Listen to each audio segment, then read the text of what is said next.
कुछ किताबें होती हैं जो ज्ञान बढ़ाती हैं और कुछ किताबें होती हैं जो अंधविश्वास को बढ़ावा देती हैं। ऐसे ही अंधविश्वास फैलाने वाली किताब की पढ़ते खोलकर रख दी डॉक्टर बी.आर. अम्बेडकर ने उस बुक में खामियां क्या थी उन सब के बारे में अपनी लिखी गई पुस्तकों में उन खामियों के बारे में जिक्र किया है।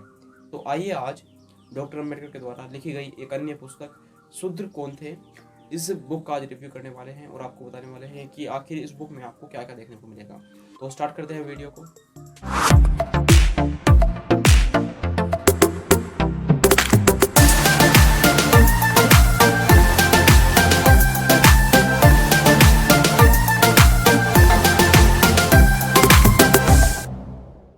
तो इस बुक में जो मेन क्वेश्चन है इस बुक का वो यही है कि आखिर शूद्र कौन थे, वो अस्तित्व में कैसे आए और उनकी ये स्थिति आखिर कैसे हुई कि वे सबसे निम्नतम स्तर पर आए। इस बुक में रेफरेंस की अगर हम बात करें तो डॉक्टर अम्बेडकर ने ऋग्वेद, मनुस्मृति और पुराणों का भी डॉक्टर अम्बेडकर ने इस फैक्ट को क्लियर करने के लिए प्रयोग किया है, यूज किया है। डॉक्टर अम्बेडकर ने बताया कि ब्राह्मणों की थ्योरी के अकॉर्डिंग शूद्र कौन थे, वेदों के अनुसार शूद्र कौन थे, शूद्र कैसे निम्नतम स्तर पर आए और आखिर उनको धुतकारा क्यों जाता था।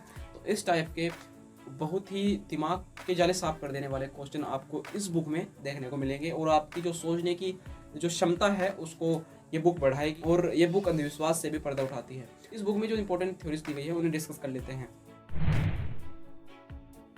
इस बुक में डॉक्टर अम्बेडकर ने विश्व की उत्पत्ति, यूनिवर्स की क्रिएशन की दो अलग अलग थ्योरीज हैं। एक से डॉक्टर अम्बेडकर ने निष्कर्ष निकाला कि आखिर ये दो सिद्धांत आखिर एक ही वेद में क्यों दिए गए। ये कहीं ना कहीं यहाँ पर भी फेल हो गए वेदों की जो कल्पना है, वेदों के जो नियम हैं, और इससे आप ये आइडिया भी लगा सकते हो कि आखिर डॉक्टर अम्बेडकर ने मनुस्मृति को क्यों जलाया। वही यही कारण है। और ब्राह्मणवादी सिद्धांत क्या थे, शूद्रों की उत्पत्ति का ब्राह्मणवादी सिद्धांत क्या था, ये आपको इस बुक में देखने को मिलेगा। अब हम डिस्कस करते हैं कि शूद्रों के विरुद्ध ब्राह्मणों ने जो नियम बनाए थे वो आखिर कौन कौन से थे। तो सबसे पहले देख लेते हैं। नंबर 1 पर है शूद्र को सामाजिक वर्ण व्यवस्था में अंतिम स्थान पर रखा गया था। शूद्र अपवित्र है, अतः कोई पवित्र काम ऐसे स्थान पर नहीं किया जाए जहां वह उस अनुष्ठान को देख सके या सुन सके। अन्य वर्णों की भांति शूद्र का सम्मान न किया जाए। शूद्र का जीवन व्यर्थ है, उसका वध कोई बिना दंड दिए कर सकता है। तो शूद्र की जिंदगी की भी कोई अहमियत नहीं थी और यदि कुछ देना भी पड़े तो ब्राह्मण, क्षत्रिय और वैश्य की अपेक्षा बहुत कम। शूद्र को ज्ञान प्राप्त नहीं करना चाहिए, यानी अगर शूद्र शिक्षित हो गया तो उन्हें खतरा था कि उनके वेदों पर हमला होगा, उनके नियमों पर हमला होगा। तो अभी उनके जो बनाए गए नियम हैं वे नष्ट हो जाएंगे। यह पाप है और उसको ज्ञान देना दंडनीय अपराध है। पहले ही ऑलरेडी इसमें पाप बता दिया कि अगर शूद्रों को आपने ज्ञान दिया तो वो पापी, तो जिसने भी ज्ञान दिया वो पापी होगा और ये दंडनीय अपराध भी है। तो इस टाइप से नियम बनाए हुए थे ब्राह्मणों ने। शूद्र को कोई संपत्ति नहीं रखनी चाहिए, ब्राह्मण चाहे जब उसकी संपत्ति को छीन सकता है। वाह भाई। राज्य में शूद्र को कोई पद नहीं दिया जा सकता। ये पेज नंबर 44 पर ये नियम लिखे गए हैं। थर्ड पार्ट में 10 नियम हैं। ये राज्य 10 नियम हैं, ये जो यानी डॉक्टर अम्बेडकर ने संक्षिप्त नियम दिए गए हैं, अभी भी बताऊंगा अभी मैं उसमें। राज्य में शूद्र को कोई पद नहीं दिया जा सकता। शूद्र का धर्म अपने से ऊंचे वर्णों की सेवा करना है, इसी से उसे मुक्ति मिलेगी। यानी इन्होंने बता भी दिया कि आप कि शूद्र से ऊपर के जो वर्ण हैं उनकी सेवा करनी है सिर्फ आपको। तो घटिया मानसिक स्थिति। वर्ण वाला अगर कोई व्यक्ति है या औरत है तो उससे शूद्र वैवाहिक संबंध नहीं बना सकता। वे शूद्र स्त्रियों को सहवास हेतु रख सकते हैं, किंतु यानी अपर कास्ट शूद्र की औरतों या लड़कियों को सहवास के लिए रख सकते हैं, लेकिन अगर शूद्र उच्च वर्ण की किसी स्त्री का स्पर्श भी कर दे तो उसे कठोर दंड दिया जाता था। देख लो ये नियम कितने घटिया। शूद्र जन्म से दास है और सर्वदा दास बना कर रखा जाए।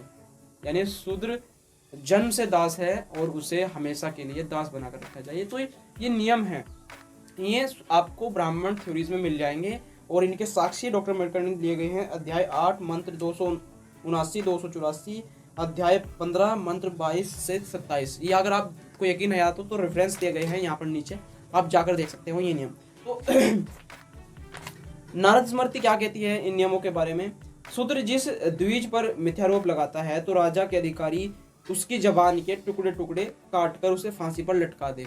यानी शूद्र उनके नियमों पर क्वेश्चन ऑब्जेक्शन उठाता है तो क्या करे, ये नारद स्मृति कहती है भाई, नारद स्मृति कहती है ये कि राजा के अधिकारी उसकी जबान के काट कर उसे फांसी पर लटका दे, उस शूद्र को। अच्छा, तो ऊपर के 3 वर्ण थे उन्हें द्विज जन्मा कहा जाता था, यानी 2 बार जन्म लेने वाला कहा जाता था, और शूद्र को 1 बार जन्म लेने वाला। यानी जो अपर के वर्ण हैं उन्हें उनका जन्म 2 बार होगा, और जो शूद्र है उसका जन्म सिर्फ 1 बार ही होता है। एक जन्म वाला व्यक्ति अर्थात शूद्र यदि द्विज का द्वेष वश मान करे तो नीच जाति में जन्म लेने के कारण उसकी जबान काट दी जाए। किसी व्यक्ति का नाम घृणा से ले तो 10 अंगुल की सलाख गर्म कर उसकी जीभ में छेद कर दिया जाए। तो देखिए ये नियम है नारद स्मृति में। यदि किसी ब्राह्मण को यह धृष्टता पूर्वक धर्मोपदेश दे तो राजा उसके मुंह और कान में गर्म तेल डलवा दे। तो ये आपने राजाओं महाराजाओं की कहानियों में सुनते होंगे आप, तो ऐसा इसलिए किया जाता था ताकि, तो वे जो राजा थे वे अंधविश्वासी थे, अनपढ़ थे, यानी सिर्फ शिक्षा का अधिकार किसे था, ब्राह्मण को ही था। शास्त्रों का ज्ञान उन्हें दिया जाता था। शास्त्रों में क्या लिखा है जो अभी आप पढ़ रहे हो, नारद स्मृति क्या कहती है, अगर कोई शूद्र किसी ब्राह्मण को उपदेश देता है धर्म के बारे में, तो जो राजा है उसका काम क्या है, वो शूद्र को क्या कर दे, उसकी जीभ के टुकड़े टुकड़े कर दे और उसे फांसी पर लटका दे। शूद्र का जो अंग ब्राह्मण को दुख देता हो तो वह अंग काट दिया जाए। नीच जाति का पुरुष यदि अपने से ऊंची जाति के समकक्ष आसन ग्रहण कर ले, यानी अपनी ऊपर की जाति के पास अगर बैठ जाए तो उसकी कमर दाग कर निष्कासित कर दे, या राजा उसके नितंब को गहराई से कटवा दे। नितंब समझते हो? नितंब समझते हो? अपान वायु छोड़ दे। अपान वायु समझते हो? पाद, अगर पाद छोड़ दे, पाद अगर किसी निचली जाति का अगर पाद भी आ जाए तो उसके जो बम है, समझ जाओ, उसके जो बम है उनको कटवा दे। ये नियम है नारद स्मृति में। सोचने की बात है, आपको सोचने पे मजबूर करती है। डॉक्टर अम्बेडकर की ये बुक, शूद्र कौन थे, याद रखना शूद्र कौन थे। तो इसी टाइप की बुक के रिव्यू में आपके साथ साझा करता रहूँगा। अगर आपको वीडियो पसंद आई है तो वीडियो को लाइक करिए। रेगुलरली अगर ऐसी वीडियो चाहते हैं तो चैनल को सब्सक्राइब करें, बेल आइकन को प्रेस करें ताकि फ्यूचर में वीडियो की नोटिफिकेशन आपको सबसे पहले मिल सके। मिलते हैं किसी अन्य वीडियो में, तब तक के लिए बी एजुकेट। और अपने आसपास सामाजिक बदलाव चाहते हो तो अपने सबसे पहले अपने अंदर बदलाव लाए। तो जब तक के लिए बी एजुकेट। मिलते हैं किसी अन्य रिव्यू में, किसी अच्छी सी वीडियो में। बाय।